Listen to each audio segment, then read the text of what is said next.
नमस्कार। आज का मोटिवेशनल वीडियो है, जीवन को व्यर्थ न जाने दें। जीवन बहुत ज़्यादा कीमती चीज़ है। कीमती क्यों है? क्योंकि इस जीवन में एक बहुत बड़ी बात ये है कि केवल मनुष्य का ही जन्म एक ऐसा जन्म है जो कि आपकी किस्मत को बदलने की चाबी है, जो कि आपके किए हुए को बदलने की चाबी ईश्वर ने आपके हाथ में दी है। इसके अलावा कोई भी जन्म, जो हम कहते हैं कि 84 लाख जन्म होते हैं, वो 84 लाख जन्म कब होते हैं?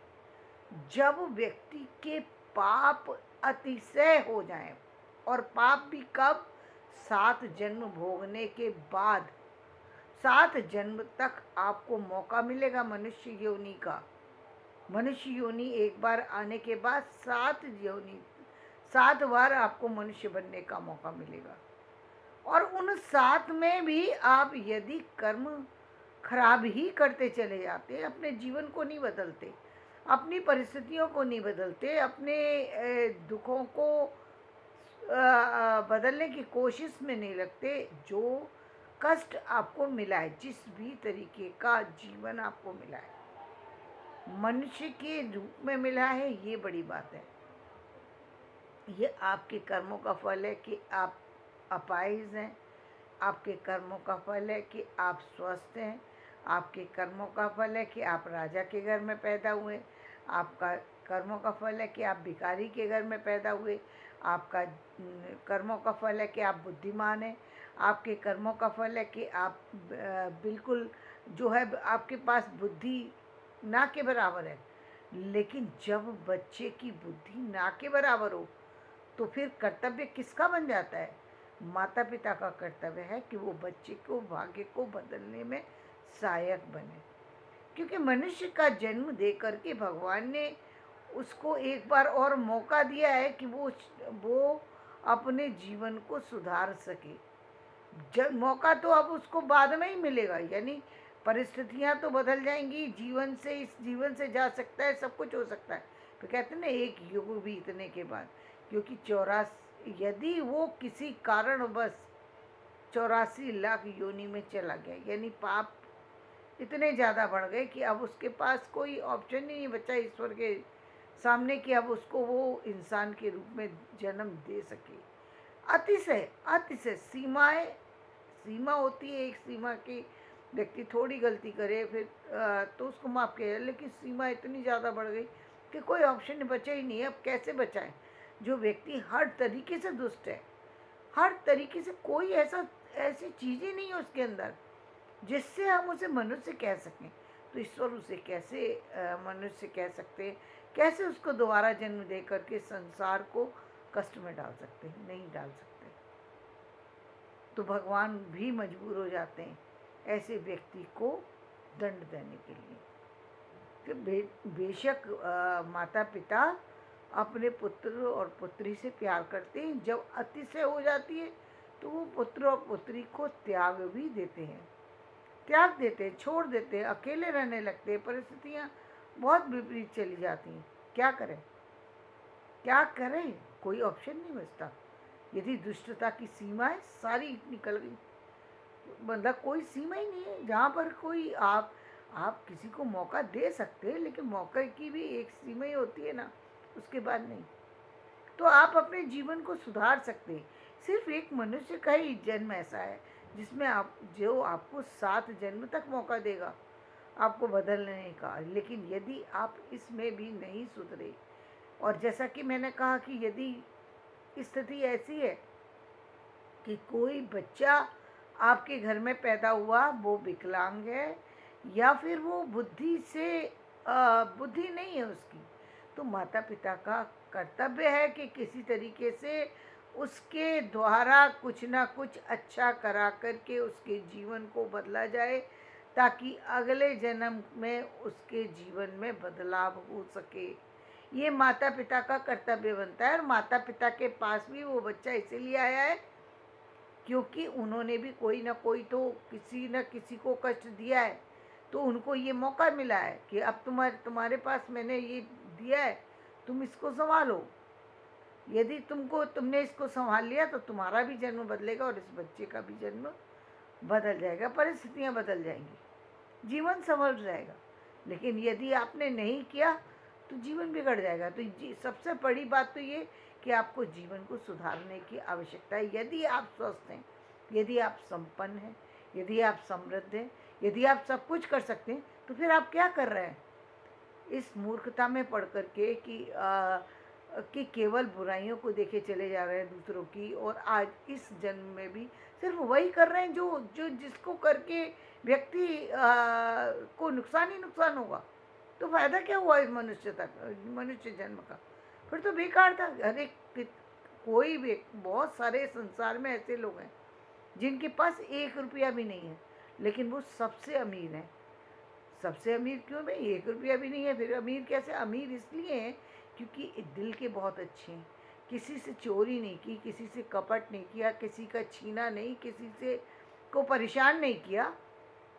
जो मिल जाता है, बस एक ही कमी है, हो सकता है आलसी हो सकता है करना आता ना हो। ये भी बात है कि बहुत से लोगों को करना ही नहीं आता, तो करें कैसे? परिस्थितियों ने कभी उनको संभलने का मौका ही नहीं दिया, कोई ऐसे रास्ते ही नहीं दिए जहाँ वो सीख सकें। लेकिन वो सताते नहीं, किसी को दुख नहीं देते, ये एक उनकी विशेषता है। वो किसी को परेशान नहीं करेंगे, किसी से छीनेंगे नहीं, जो मिलेगा उसमें संतुष्ट हो जाएंगे। अब सुदामा को जब हम देखते हैं तो सुदामा, वो बचपन की एक स्टोरी अलग हो गई कि मित्र हैं तो मित्र के उसमें से उन्होंने 2 मुट्ठी चने खा लिए। वो एक कहानी है, एक हास्य की तरीके से ले सकते हैं, वो प्यार की एक स्थिति है, वो बचपन की एक शरारत हो सकती है, कुछ भी कह सकते हैं। लेकिन सत्यता में सुदामा ने कभी किसी की चोरी नहीं की, उनकी परिस्थितियाँ ऐसी नहीं थी। लेकिन सुदामा के पास दरिद्रता क्यों थी? कि सुदामा जो है एक तो कभी उन्होंने उससे ज़्यादा जानने की कोशिश नहीं की जो उनके पास नहीं था। यानी वो एक ऐसे ब्राह्मण थे जिसमें जो कि इसी परिपाटी पर चल रहे थे कि मैं भी भूखा ना रहूं, साधु ना भूखा जाए। क्योंकि ये जन्म जन्मांतर तक जो हमारे आचार्य लोग हैं, उन्होंने इसी तरीके के ज्ञान को दिया लोगों को। तो लोगों ने इस मोह माया को छोड़ ही दिया, भूल गए कि भाई ठीक है, जो बात कही जा रही है वो सन्यासियों के लिए कही जा रही है, आपके लिए नहीं कही जा रही है। आप संसार में आए हैं, संसार के प्राणी हैं, संसार में रहते हैं, परिवार को लेके बैठे हैं, तो परिवार की तरीके से आपको जीना पड़ेगा। लेकिन कुछ लोग इतने सीधे होते हैं कि उनको पता ही नहीं, जैसा शास्त्र ने बता दिया बस उसी तरीके से चलेंगे। तो वो उस पर चल रहे हैं। उन्होंने उनको बस इतना ही है कि मुझे इतना मेरे पेट भरने लायक मिल जाए, मुझे क्या करना है, मेरा एक कमरा है तो एक कमरे में तो पूरा जीवन बीत सकता है। एक कमरे के बाद दूसरा बनाने की नहीं सोची तो बनेगा कैसे? वो सुदामा है, वो उनको संकोच हो रहा है, उनकी पत्नी को संकोच हो रहा है कि मैं क्या लेके भेजूँ।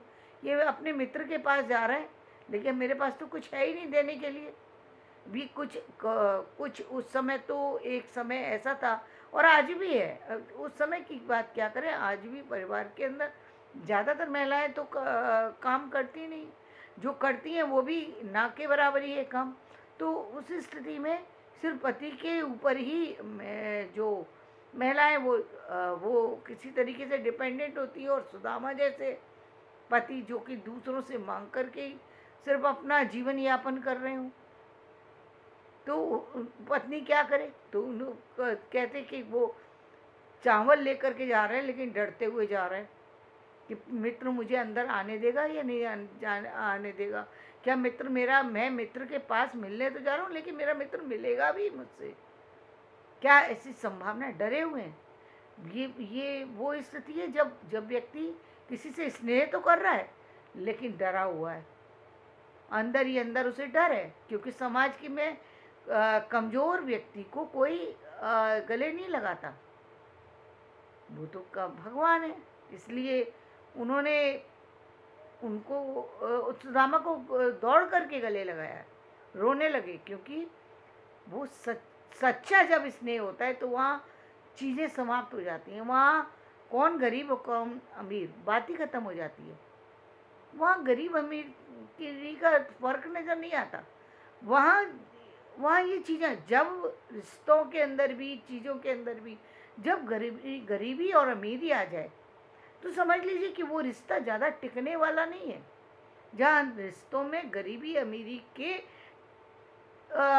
आधार पर रिश्ते चल रहे हों, तो समझ लो वो रिश्ता जो है वो तभी तक है जब तक आपके पास पैसा है। जैसे ही पैसा खत्म हो, रिश्ता खत्म हो जाएगा। यानी वो रिश्ता स्थायी नहीं है। सच्चाई यही है, तो आपको स्वीकार करना पड़ेगा इस सच्चाई को। और जो रिश्ता फिर कौन सा कीमती हुआ, वो जिसके पास कुछ भी नहीं है लेकिन वो आपकी कीमत करता है। आपके पास कुछ नहीं है लेकिन फिर भी वो आपसे मिलने आता है, वो कीमती होता है रिश्ता। बहुत मुश्किल से ऐसे लोग मिलते हैं संसार में, कहते हैं ना, इसीलिए जो बहुत बिरले होते हैं, जो तो कहते हैं कीमती चीज़ों को संभाल करके रखा, ऐसे रिश्तों को संभाल करके। तो सुदामा का रिश्ता प्योर है, वो मित्र से प्यार तो करते हैं लेकिन वो डरे हुए हैं। और कृष्ण, क्योंकि कृष्ण के बाल सखा थे, वो कैसे भूल सकते हैं उनको। तो कृष्ण ने आकर के उनको गले लगाया। तो ये अच्छाई है जो कि एक तरीके से जीवन में ये सिखाती है कि जीवन ये महत्वपूर्ण है। ये जो स्नेह है, ये आपके जीवन को बदल सकता है। बदल क्या सकता है? बदल जहाँ जहाँ व्यक्ति के पास कुछ भी नहीं है, लेकिन ना तो वो दिखाना ही चाहता है, उसको समाज में कुछ दिखाने की आवश्यकता ही नहीं है। वो ना तो इस सब सांसारिक मोह में पड़ा हुआ है व्यक्ति, न सांसारिक माया का आवरण अभी तक उसको टच कर पाया है। उसको समझ में ही नहीं आता कि संसार में क्या, व्यक्ति साधारण है, उसको सामान्य भोजन से काम चल सकता है। ना उसने कभी चीज़ें खाई, न देखी, न समझी। ये वो व्यक्ति हैं जो संसार की चीज़ें जिनको छू करके ही नहीं गई, जिनको पता ही नहीं कि जीवन होता क्या है। सुदामा वो व्यक्ति थे कि जिनको समाज की किसी चीज़ का ज्ञान नहीं है। सामाजिक आवरण, समाज का जो माया का जो, या फिर हम जीवन के जो सामाजिक जीवन के जो परिपाटी है, उससे वो बहुत दूर है। ऐसे लोग बिल्कुल प्योर होते हैं। ये प्योर दिल वाले व्यक्ति हैं। तो इनका कोई तुलना ही नहीं है। ये अतुलनीय है। इनको कितने भी कोई हीरा देकर के भी इनको खरीदना चाहे तो नहीं खरीद सकता। ऐसे लोग अनमोल होते हैं जो कि इतने सच्चे हों। तो वो क्योंकि कृष्ण थे तो उन्होंने उसको निभाया। और ये लोग, इन्होंने कर्म को अपने, बेशक इनके पास कुछ ना हो, ये राजाओं से भी बड़े राजा हैं। ये लोग राजाओं से बड़े राजा। ये कर्म को बदलने की प्रक्रिया है कि आप, एक के पास करोड़ों रुपया है लेकिन उसके पास इतना भी नहीं है कि वो किसी के आने से खुश भी हो सके। उसे दरवाजे पे यदि घंटी बजी तो वो घंटी की आवाज़ जो है उसके कानों में चोट पहुंचाती। करे क्या आकर के व्यक्ति परेशान करेगा। जब व्यक्ति ऐसा हो तो कैसा होगा कि आपके पास कुछ भी हो, सब धूल के समान है, सब मिट्टी के समान है, फिर कोई मूल्य नहीं रह जाता। ऐसे लोगों के पास भूल करके भी ना जाए, कोई महत्व ही नहीं है जाने का। मिलने का कोई महत्व नहीं रह जाता। मिलने का महत्व तभी है जब सामने वाला आपको देख करके खुश हो। यदि वो खुश होता है तो आपका जाना सार्थक है। लेकिन यदि वो खुश होने की बजाय आपको देख करके और उसके मन में एक खुशी की जगह दुख होने लग जाए, परेशान हो जाए, वो तब नहीं जाना चाहिए, बिल्कुल नहीं जाना चाहिए। तो जीवन के वो जो चीज़ है आप में, यदि इस तरीके की स्थिति है कि जीवन में यदि आप कुछ करना चाहते हैं, तो जीवन जो अनमोल जीवन है, इसको जीने के लिए, इसको ये व्यर्थ ना जाए, इसके लिए व्यक्ति को क्या करना चाहिए?